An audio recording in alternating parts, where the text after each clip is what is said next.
नमस्कार दोस्तों, मैं अभिनव राय एक बार फिर से आप सबका स्वागत करता हूं अपने यूट्यूब चैनल नॉलेज एकेडमी अभिनव में।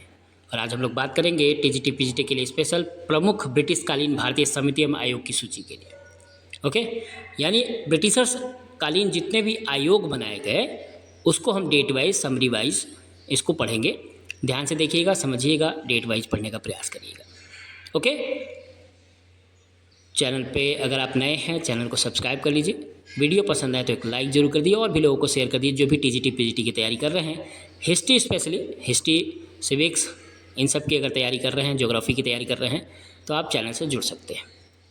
ओके, तो चलिए स्टार्ट करते हैं। ब्रिटिशकालीन भारतीय समिति का आयोग पहला है इनाम आयोग, जो 1852 में यानी 1852 में इनाम भूस्वामियों की उपाधियों को जाँच करने के लिए की गई थी। ओके, दूसरा है 1854 में सर चार्ल्स वुड यानी वुड आयोग द्वारा भारत के तत्कालीन गवर्नर जनरल लॉर्ड डलहौजी को भेजा गया एक पत्र है जिसे वुड का घोषणा पत्र या वुड डिस्पैच कहा जाता है। भारतीय शिक्षा के लिए एक महत्वपूर्ण दस्तावेज था जिसे भारतीय शिक्षा का मैग्ना कार्टा भी कहा जाता है। और इस तरह के क्वेश्चन तो बन ही जाते हैं। ओके, आया हुआ क्वेश्चन भी है ये। अकाल कमीशन स्टैची आयोग 1880 में रिचर्ड स्टैची अकाल पीड़ितों को राहत दिलाने के लिए बनाया गया था।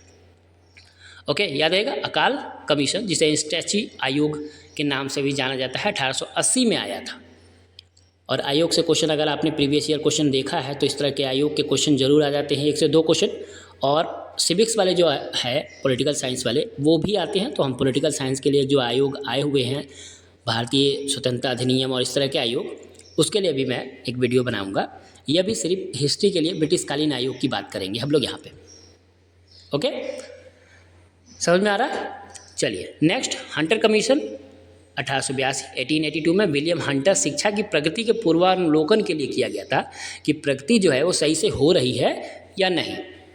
एटकिंसन कमीशन 1886 में चार्ल्स एटकिंसन सिविल सेवा में और अधिक भारतीयों को शामिल करने के लिए लाया गया था। हार्सेल समिति 1893 में हार्सेल मुद्रा के बारे में सुझाव देने के लिए किया गया था। हार्सेल समिति याद रखिएगा किसके लिए आया था, ये क्वेश्चन बनता है क्योंकि पेपर बहुत ही बेहतर आते हैं और इंटर तक पीजीटी स्पेशली इंटर तक के क्वेश्चन आते हैं और इंटर तक के यहाँ पे है। और एनसीईआरटी बेस्ड ही क्वेश्चन हम बनाते हैं, इसलिए ध्यान रखिएगा एनसीईआरटी बेस्ड ही क्वेश्चन बनते भी हैं। ठीक है, तो वहाँ पर अगर कोई चीज़ मेंशन है इसका मतलब वो पेपर में भी आ सकता है। नेक्स्ट है ओपियम कमीशन 1893 स्वास्थ्य पर अफीम के प्रभाव के बारे में जांच करने के लिए लगाया गया था। ओपियम कमीशन 1893 में आया था। अकाल कमीशन ल्याल आयोग है जिसे 1897 जेम्स ल्याल 1880 के में दुर्भिक्ष आयोग की रिपोर्ट का अध्ययन कर सुझाव देने के लिए लाया गया था। याद रखिएगा। ओके, अकाल कमीशन या ल्याल आयोग क्या। Okay, next Henry Fowler commission 1898 H Fowler मुद्रा पर सुझाव देने के लिए लाया गया था। नेक्स्ट है अकाल कमीशन, एक और आया है मैकडोनाल्ड आयोग की अध्यक्षता में अकाल कमीशन 1900 वाला। एंथोनी मैकडोनाल्ड दुर्भिक्ष पर स्टैची आयोग की रिपोर्ट को अपना सुझाव देने के लिए लाया गया था। ओके, नेक्स्ट है सिंचाई कमीशन मॉन्फ्रिक आयोग 1901। ठीक है, सिंचाई कमीशन जो मॉन्फ्रिक आयोग के नाम से जाना जाता है, सर विलियम स्टॉक मॉकिंस के द्वारा लाया गया था। सिंचाई पर व्यय योजना के लिए लाया गया था कि कितना व्यय किया जाए, कहाँ कहाँ कितना लगाया जाए। Okay, university commission 1902 Thomas rally विश्वविद्यालय का अध्ययन करने और सुधार को लागू करने के लिए किया गया था। Okay, next fresher commission 1902 fresher police प्रशासन के कार्य पद्धति की जांच करने के लिए लाया गया था। तो फ्रेशर कमीशन इस तरह के भी क्वेश्चन आते हैं, किसके लिए किया गया था, तो ये पुलिस पद्धति की जाँच करने के लिए लाया गया था। रैले आयोग है 1902 में आया था। थॉमस रैले विश्वविद्यालय से संबंधित ये आयोग है, उसमें सुधार के लिए लाया गया था। सिविल सेवा पर रॉयल कमीशन 1912 लॉर्ड हेस्टिंग भारतीयों को 25% उच्च पद देने के लिए तैयार हो गए थे, इसी के लिए सिविल सेवा पर रॉयल कमीशन लाया गया था।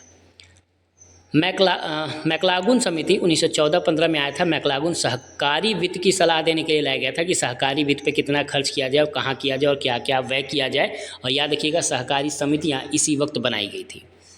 कलकत्ता यूनिवर्सिटी कमीशन सैडलर आयोग है। ये सैडलर आयोग बहुत बार क्वेश्चन पूछा है। 1917 में माइकल सैडलर विश्वविद्यालय की स्थिति का अध्ययन करने के लिए लाए थे कि यहाँ पे विश्वविद्यालय किस स्थिति में चल रहे हैं और कैसे इसको और भी बेहतर किया जा सके। नेक्स्ट भारतीय सैन्य समिति 1923 में लॉर्ड इचकैप केंद्रीय शिक्षा समिति चर्चा करने के लिए लाया गया था। रॉयल कमीशन 1924 में लॉर्ड ली सिविल सेवा के दोषों को दूर करने के लिए लाया गया था। रॉयल कमीशन 1924 कि अगर कोई प्रॉब्लम है तो उसको सुधार किया जाए। ओके, नेक्स्ट है स्किन समिति, 1925 में लाया गया था। एड्यू स्किन, भारतीय सेना का भारतीयकरण करने के लिए सुझाव दिया गया था इसमें कि इसमें किस तरह से भारतीयों को और बढ़ाया जा सके। बटलर समिति, ये भी कई बार क्वेश्चन पूछा गया, 1927 में आया था। हरकोट बटलर ने ब्रिटिश परम सत्ता और विदेशी राज्यों के अच्छे संबंध स्थापित करने के लिए उद्देश्य से यह गठित किया गया था, बटलर समिति। लिन लिथिगो कमीशन, 1928, लिन लिथिगो कृषि के क्षेत्र में समस्या का अध्ययन करने के लिए लाया गया था। लिन लिथिगो जो कमीशन है 1928 में आया था। नेक्स्ट है विटेल कमीशन, 1929, J.H. विटेल श्रमिकों की स्थिति का अध्ययन करने और रिपोर्ट प्रस्तुत करने के उद्देश्य से लाया गया था। ओके, सप्रू समिति, 1934, तेज बहादुर सप्रू संयुक्त राज्य में बेरोजगारी के कारणों का अध्ययन करने के लिए किए थे। ओके, नेक्स्ट है भारतीय मापन समिति, 1935, लैरी हॉमंड संघीय सभा में श्रम व्यवस्था का समावेशन करने के लिए लाए थे। राष्ट्रीय योजना समिति, 1938, जवाहरलाल नेहरू आर्थिक योजना तैयार करने के लिए लाए थे, राष्ट्रीय योजना समिति। ओके, सर्जेंट योजना, 1944, जॉन सर्जेंट ब्रिटेन जैसी मानक शिक्षा को बढ़ाने के लिए किया गया था। अकाल जांच कमीशन, वुडहैड दुर्भिक्ष जांच का आयोग, 1943-44 में वापस से किया गया। बंगाल दुर्भिक्ष के कारणों की जांच करने के लिए, बंगाल दुर्भिक्ष के कारणों को जांच करने के लिए लाया गया था, सॉरी 2 बार प्रिंट हो गया, ठीक है। तो अकाल जांच करने के लिए, वुडहैड दुर्भिक्ष की जांच करने के लिए 1943-44 में ये चीज़ें लाई गई थी। ओके, याद रहेगा। तो ये कुछ कमीशन हैं जो उस समय ब्रिटिश कालीन समितियाँ बनाई गई थी समय समय पर हर चीज़ के सुधार के लिए। तो ये है कुछ इंपॉर्टेंट, कुछ पॉलिटिकल साइंस वाले भी हैं, वो भी हम लोग देखेंगे नेक्स्ट वीडियो में। तो अब तक के लिए इतना ही, धन्यवाद। अगर वीडियो पसंद आए तो इसको और भी शेयर कर दीजिए। इस तरह के TGT से रिलेटेड जितने भी प्रीवियस ईयर को लेके क्वेश्चन बनाए जा रहे हैं वो बहुत ही इंपॉर्टेंट है, ध्यान रखिएगा और पढ़ते रहिए। धन्यवाद, नमस्कार।